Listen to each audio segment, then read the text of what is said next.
It is Friday, the 27th of September, 2024. My name is Pigeon Rose, and this is my song of the day.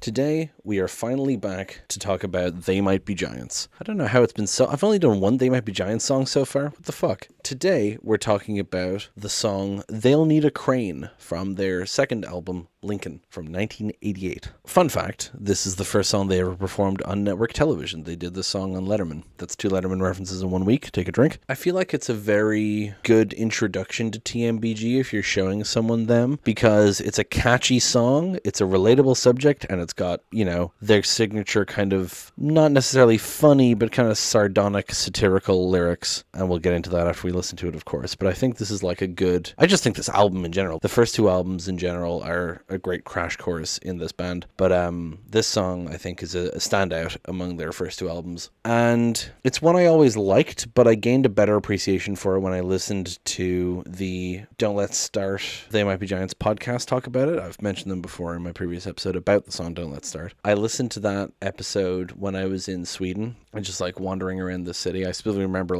walking through a park in Stockholm while listening to the episode about They'll Need a Crane and just thinking about how interesting it was. So I think we're fine to just go listen to it and then come back in a few minutes and talk about it.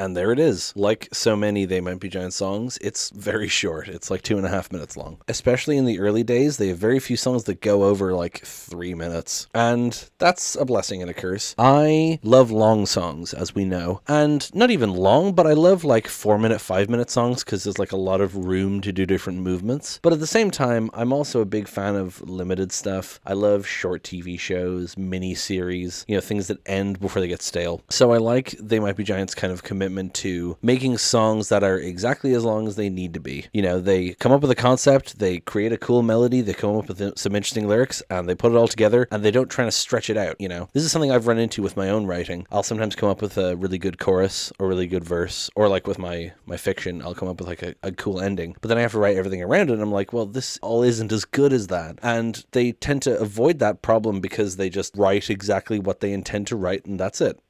So I appreciate their kind of short songs because they still have a lot great about them and they're exactly as long as they need to be. Anyway, this song in particular is about a breakdown in a relationship. It's about 2 people who are only ever referred to as lad and gal in the song, who are in a relationship, and that relationship is falling apart. And I love how Wikipedia describes it, which is, the band makes reference to the couple's respective flaws and to make use of construction imagery to describe the relationship's degradation. Correct. So I think it's just easiest to just go right into it. Love sees love's happiness, but happiness can't see that love is sad, that love is sad. Sadness is hanging there. To show love somewhere something needs a change, they need a change. So before it even gets into talking about lad and gal, it just talks about love sees love's happiness, and it's 2 people being happy, but they can't see that the other is sad. They're not happy in the relationship, right? And then sadness is hanging there. To show love somewhere something needs a change, they need a change. So there's this sadness looming over them, kind of influencing, even though they're happy for a time, there's just something there that's wrong, something that's making them sad, And then we get the chorus. They'll need a crane to take the house he built for her apart. To make it break, it's gonna take a metal ball hung from a chain. They'll need a crane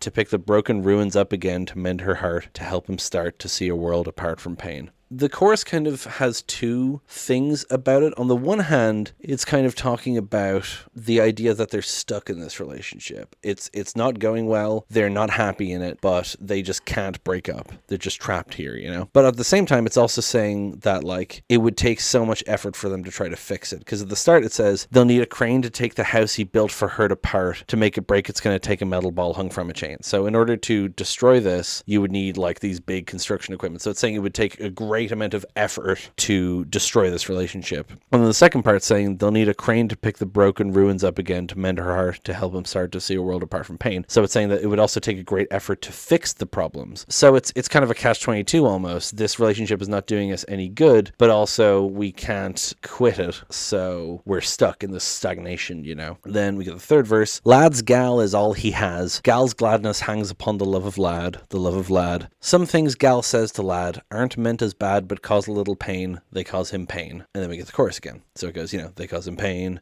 they'll need a crane, they'll need a crane. Something I enjoy about this song, it's kind of staccato in a few ways of like just the way it like repeats things. And I mean, it kind of follows the theme of the kind of repetition and the banality of the relationship, but this kind of, cause a little pain, they cause him pain, they'll need a crane, they'll need a crane. It really, like, especially with the way it like repeats the same tone and then goes up a bit, it really feels dissonant and it really feels jarring, and it's showing you, it's kind of making you feel uncomfortable to show the discomfort in the relationship, So this is when it starts referring to them as lad and gal. Lad's gal is all he has. This relationship is all he has, which is why it's obviously hard to break it up. Gal's gladness hangs upon the love of lad, so she's made her happiness dependent on this relationship as well, right? But then some things gal says to lad aren't meant as bad but cause a little pain. So like there's little things coming through when someone says something not intended as harmful, but it can happen. Backhanded compliments, or just things that you didn't realize how you truly felt about something, or whatever like that. It just slips out,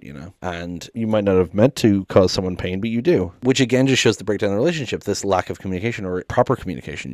They don't understand each other. Then we get the bridge, which is kind of spoken really. Don't call me at work again, no, the boss still hates me. I'm just tired and I don't love you anymore, and there's a restaurant we should check out where the other nightmare people like to go. I mean nice people, baby wait, I didn't mean to say nightmare.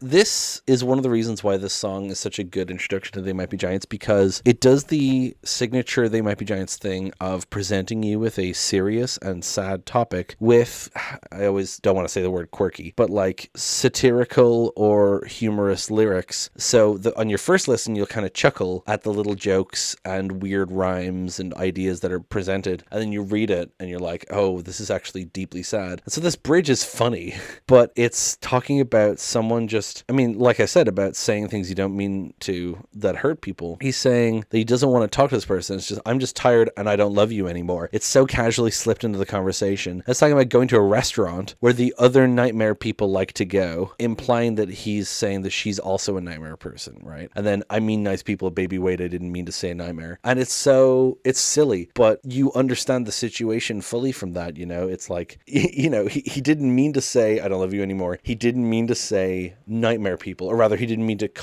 include her and that imply that she's also a nightmare person, and he immediately tries to backpedal, and it's it hurts, but you know exactly what that's like. It's very relatable. Just these things slip out, and slip of the tongue, and your true feelings come out accidentally. And then the final verse, lad looks at other gals, gal thinks Jim Beam is handsomer than lad, he isn't bad, call off the wedding band, nobody wants to hear that one again, play that again. And then the chorus, and then after the chorus it just ends with they'll need a crane, repeating and changing slightly in tone. Yeah, this final verse, so the guy starts like looking at other women. It's not explicit if he's cheating or if he's just like he has a wandering eye, he's not like being faithful, right? And then gal thinks Jim Beam is handsomer than lad. So if you hear that out of context, and I've seen people read it out of context and not know what it's referring to, and they just think Jim Beam is just a name they're dropping, as like, They Might Be Giants are one of those bands that like to put in specific names and stuff as if you know who they're talking about, so people just gloss over that. But Jim Beam is a type of whiskey. It's an American brand of bourbon. And so what it's saying here is she thinks Jim Beam is handsomer than lad. She's drinking her problems away.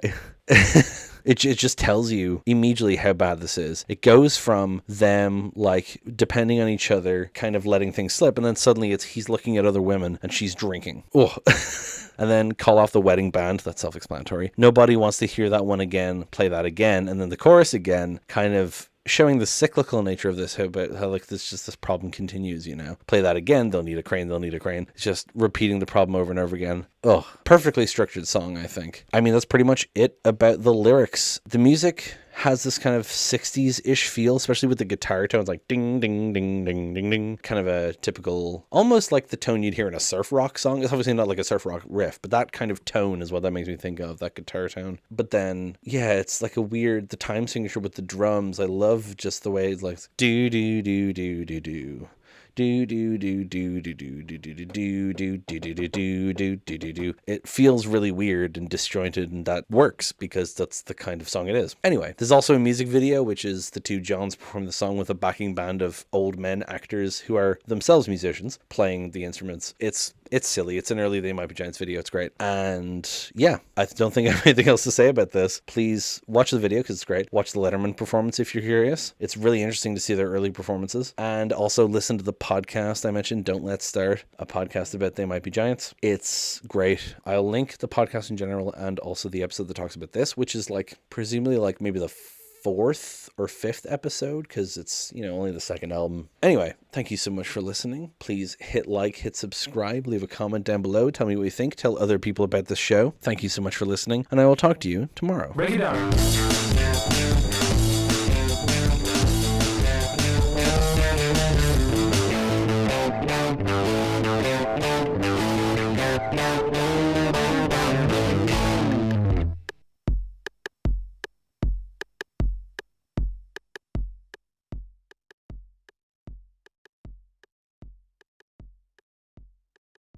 I just think this album in general, the first two albums are a great cash course. Love sees love's some things gal says the lad aren't met as bad, aren't meant, fuck, that's hard to say.